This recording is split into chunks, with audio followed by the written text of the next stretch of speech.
Bonjour et bienvenue à notre nouvelle question de la semaine. Aujourd'hui, notre question porte sur le plan de réponse aux incidents de sécurité de l'information. Bien sûr, je vais vous expliquer, comme d'habitude, comment je raisonne pour trouver la bonne réponse. Voyons donc sans plus attendre de quoi il s'agit. Gala, quelle est la question? Bonjour Alain. La question est la suivante.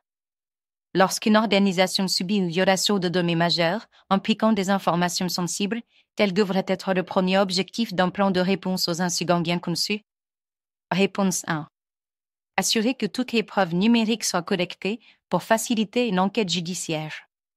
Réponse 2. Contenir l'incident pour limiter l'impact sur les systèmes critiques et minimiser les pertes. Réponse 3.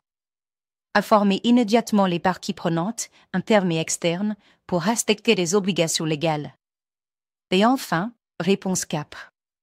Analyser l'incident pour identifier la cause première et mettre en œuvre des mesures correctives. Cette question n'est pas très difficile, mais s'appuie sur un mot-clé essentiel à la compréhension de la question. Vous avez trouvé? Alors, prenons un court instant pour réfléchir sur les options proposées.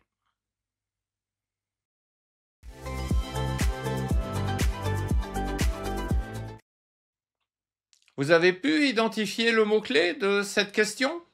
Bien sûr, c'est le mot plan de réponse et la question fait référence à une violation de données majeure. Posons-nous donc la question, quel est l'objectif d'un plan de réponse aux incidents de sécurité? L'objectif est de réduire les impacts sur l'atteinte des objectifs stratégiques de l'entreprise. Nous pouvons donc dès lors identifier les distracteurs. Ce sont les réponses 1 et 4. Réponse 1, bien que la collecte des preuves soit cruciale pour toute enquête judiciaire ou légale ultérieure, la priorité immédiate est de contenir l'incident afin de limiter son impact.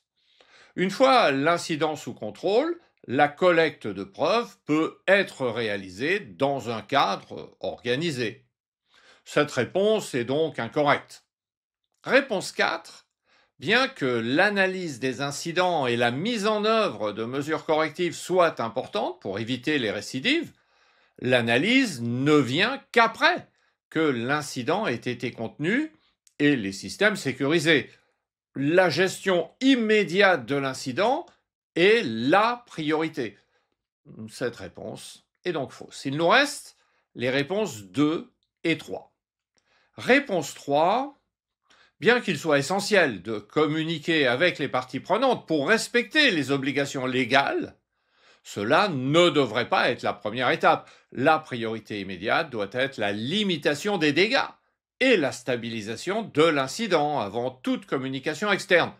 Cette réponse est donc insuffisante. Par conséquent, nous pouvons l'éliminer. Il nous reste la réponse 2. La première priorité dans tout plan de réponse aux incidents est de contenir l'incident pour éviter qu'il ne se développe. Cela permet de limiter l'impact sur les systèmes et les données critiques et de minimiser les pertes opérationnelles ou financières. Cette étape vise à stabiliser la situation avant de passer à la récupération et à l'investigation. Et par conséquent, c'est bien la réponse 2 qui est la bonne réponse à cette question. Merci Alain pour cette explication très claire. Excellente semaine à tous et à toutes. Nous vous donnons rendez-vous la semaine prochaine pour une nouvelle question. N'oubliez pas de vous abonner pour ne rien manquer de nos vidéos.